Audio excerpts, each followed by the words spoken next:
ആശമാരുടെ സമരത്തിന് പിന്തുണയുമായി CPI നേതാവ് ആനി രാജയും സംസ്ഥാന വനിതാ കമ്മീഷനും.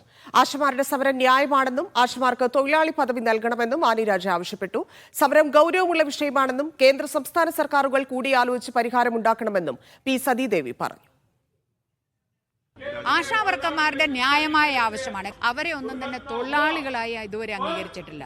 അവരെ വെറും ഒരു സന്നദ്ധ പ്രവർത്തകർ എന്ന രീതിയിലാണ് അവരെ പരിഗണിച്ചിട്ടുള്ളത്. അപ്പം തീർച്ചയായിട്ടും അത് വളരെ ഗൗരവത്തോടു കൂടി ചർച്ച ചെയ്യേണ്ടുന്ന ഒരു വിഷയമാണ്. സർക്കാരിൻ്റെ ക്ഷേമ പദ്ധതികളുടെ ഭാഗമായിട്ട് തൊഴിലായിട്ട് പോലും കണ്ടിട്ടില്ല, അവരെ സേവനം അനുഷ്ഠിക്കാൻ വേണ്ടിയിട്ട് നിയുക്തമാവുകയാണ്. അപ്പോൾ വർഷങ്ങളായിട്ട് നടപ്പിൽ വരുത്തുന്ന ഈ ക്ഷേമ പദ്ധതികളുടെ ഭാഗമായിട്ട് ജോലി ചെയ്യുന്ന സ്ത്രീകളുടെ പ്രത്യേകമായിട്ടുള്ള പ്രശ്നങ്ങൾ പരിഹരിക്കുന്നതിന് വേണ്ടിയിട്ടുള്ള ഇടപെടലുകൾ തീർച്ചയായിട്ടും കേന്ദ്രാവിഷ്കൃത പദ്ധതി എന്നുള്ള നിലയിൽ കേന്ദ്ര ഗവൺമെൻറ്റിൻ്റെ നല്ല ഇടപെടൽ ഈ കാര്യത്തിൽ ഉണ്ടാവണം.